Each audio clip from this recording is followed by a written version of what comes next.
We are talking to Muhammad, who's calling in from California. Muhammad, you're live on Truth Wanted. What's up? What's going on, my brother? Third time now, something like that. That's right. Number 3, you're coming back, and you've had a different topic every time. So what do you want to talk to us about today? Yeah, I want to talk about, objective truth and, Okay. Yeah. Yeah. So I don't know, Sinn, was that a sigh, or was that what was No, that? I was just like, this is great, because I got opinions on objective morality. So. Oh, okay. But I don't know if that's the same thing as objective truth, but I think it can be related. Let's talk about it. Mohammed, what specifically do you want to talk about on this?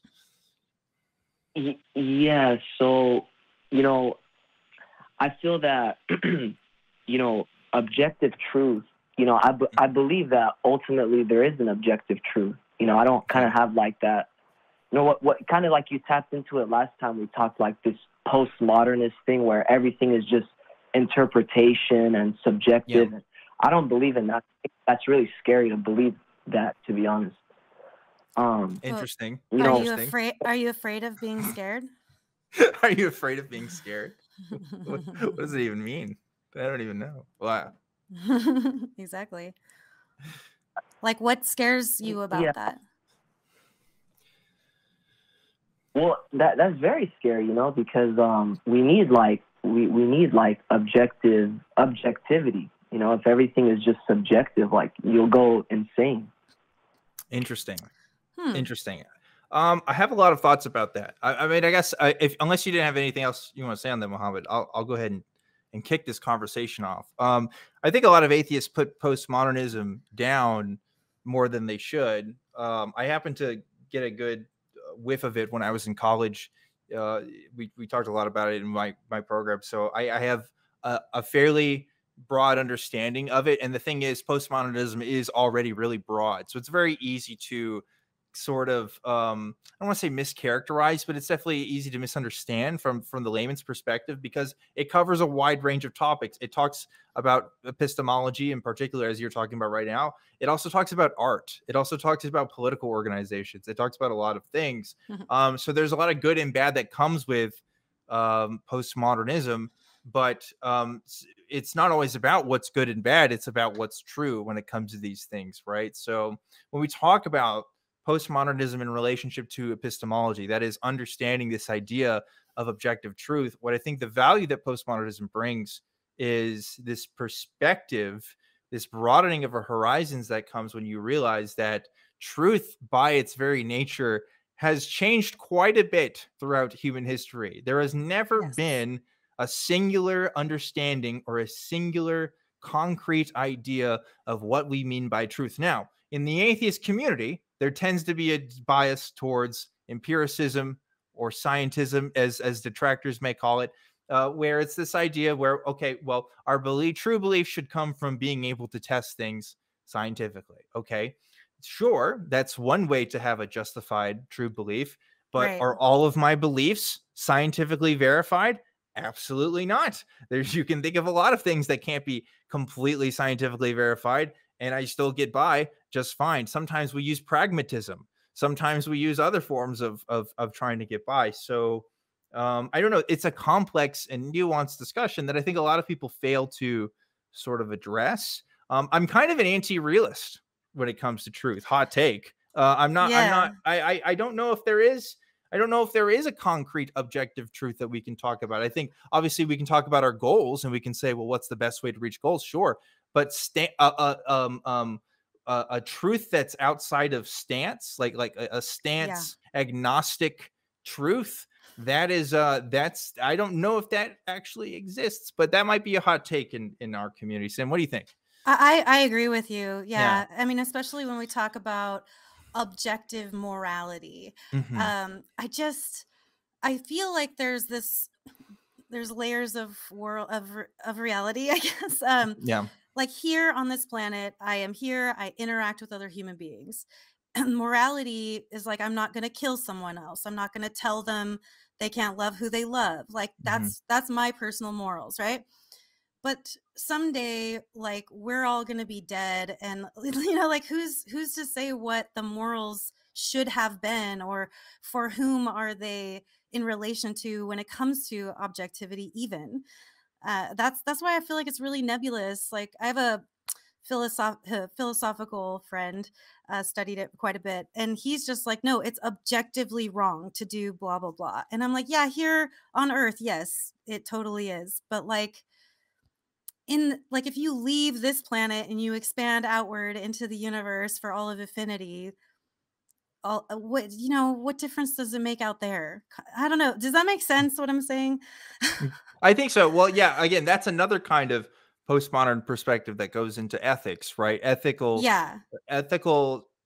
postmodern stances, often vary in how you kind of parse that. But ultimately, it does when we talk about that, it does kind of distance itself from this idea that there is this kind of singular unifying notion of truth that everybody can follow at all periods of time and all cultures. Like that doesn't seem, And where is that? Where does that exist? Where is this objective truth? Yeah, or how do we access it? Do we even have the tools or capacity to even understand what that even means? Anyway, we're talking a lot here, Muhammad, so please interject. Tell us your thoughts.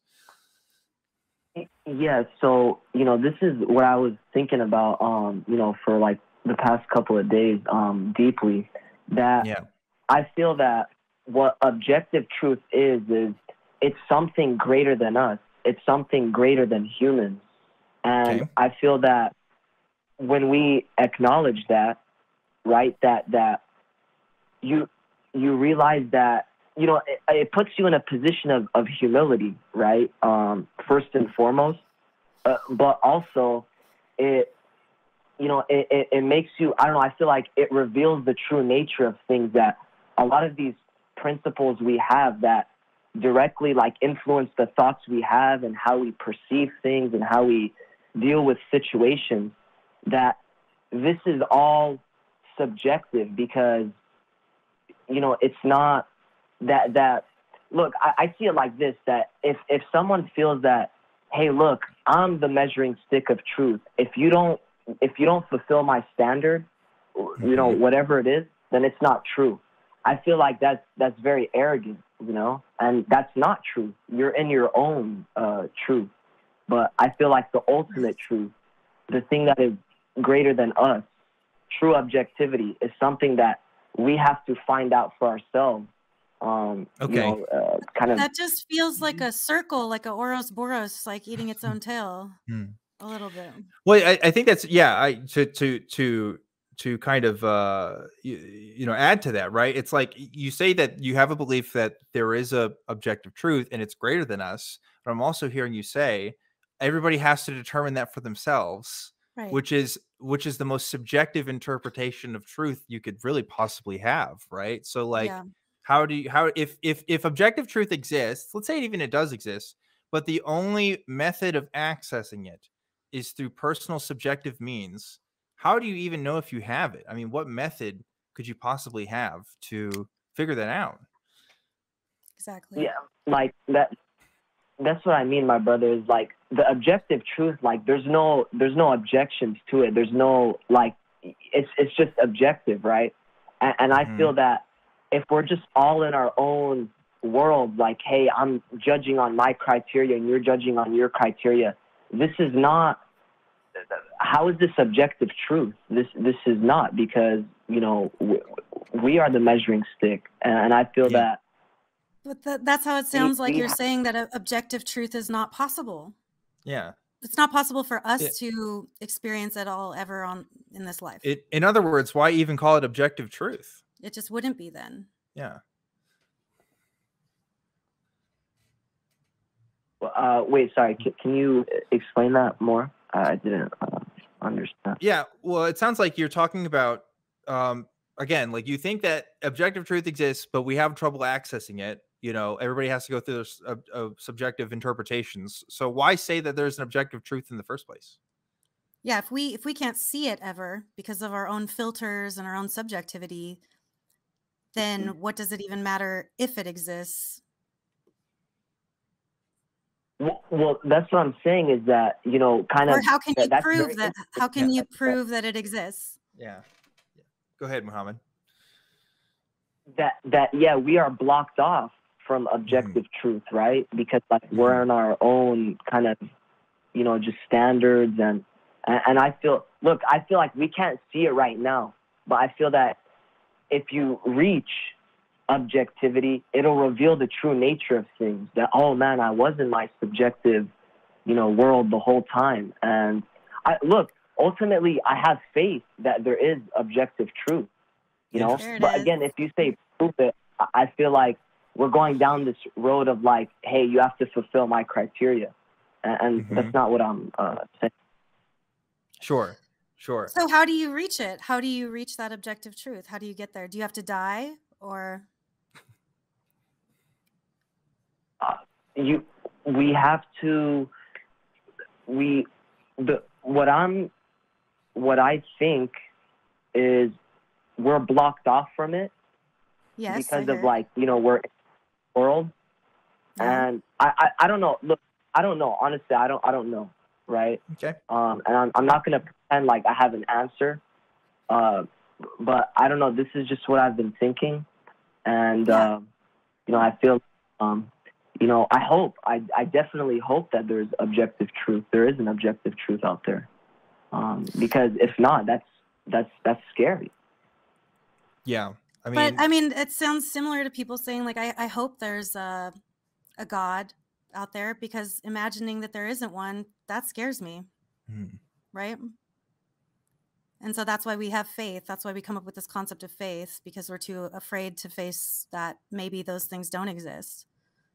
And it's the same thing with what you're talking about. Yeah, I mean, I could say that we all want there to be like objectivity, objective truth, objective reality. You know, that's something we need, right? Well, it's something we would like to have, yeah, perhaps. But that doesn't mean it's objectively true. Right. Right. I mean, like, look, like, are there such things as objective metrics? I mean, sure, you could look at this YouTube channel, for example. You know, sometimes we talk about, okay, what's the view count of this video? How many comments? You know, you can enumerate those things and say, look at that. But like, why that even matters is because we have goals and we want to try to reach those things. So like, when we talk about this objective thing, it's not that it's some sort of objective truth that this exists and this is good or this is bad. It's just, it's all goal oriented. It's all, again, towards this, it's stance oriented. In other words, the ACA wants to try to grow and reach as many people as possible. So those are the metrics. Those are the things that we care about. Do we care about the truthiness of a video? Do we care about the beauty of a video? I mean, these are kinds of things where you can't really measure in an objective way, in my opinion. You know, these kinds of other sort of adjectives that are left for, you know, philosophy to kind of explore. But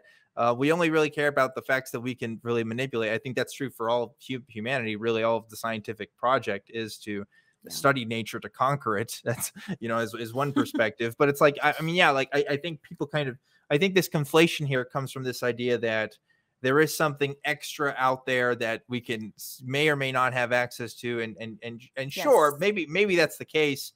But at the end of the day, if I can't access it, if there's no way for me to even orient my life around this, I can only orient about what I understand and what I can perceive and what I can control. So that's ultimately what matters. And that's not objective. My life purpose is not objective in any sense of the word. So even though I'm objectively Dan, that part's true. Does that make sense, Mohammed? We're talking a lot here, so I just want to make sure. At least I am. Yeah, no, my brother. I like calling into your show because, you know, I know, like, you're a sophisticated guy, and I like having, you know, deep discussions.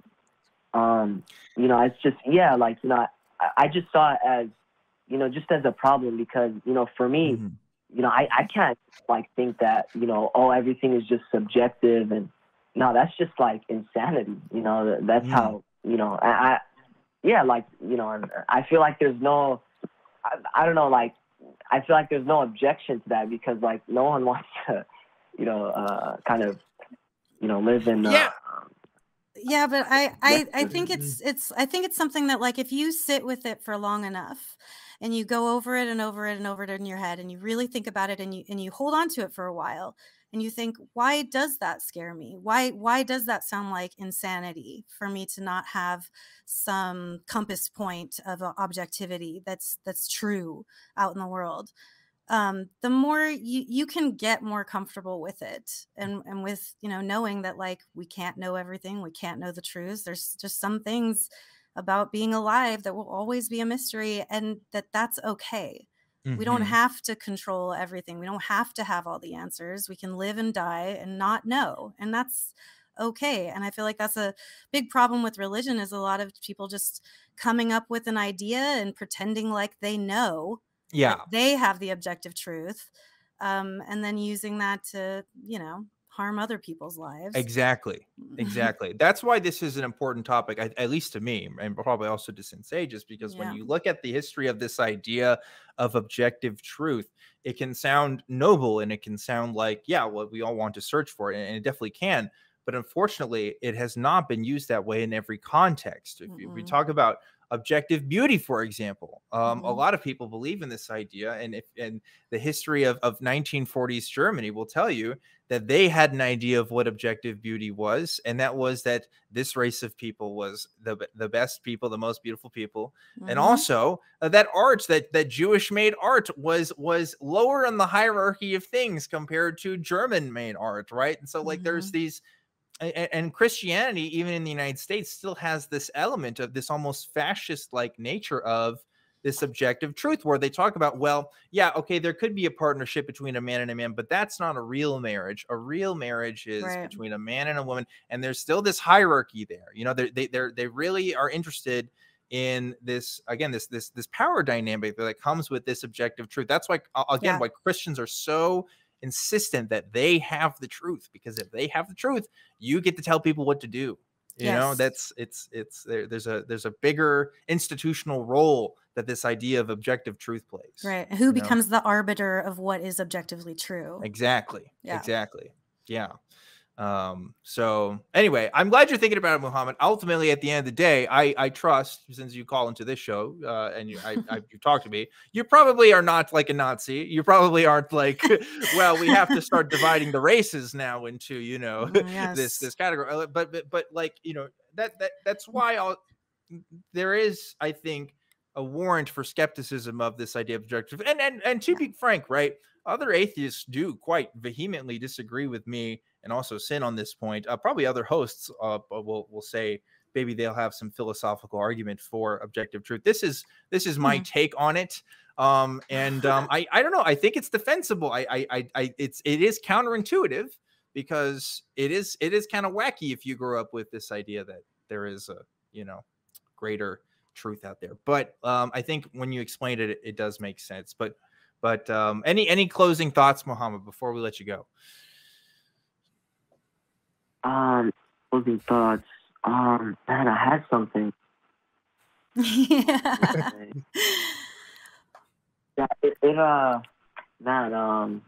It slipped my mind, but I just wanted to say, my brother, like, no, I'm not here like scheming against you. I'm not a trickster. I just want to have a genuine doesn't seem like conversation.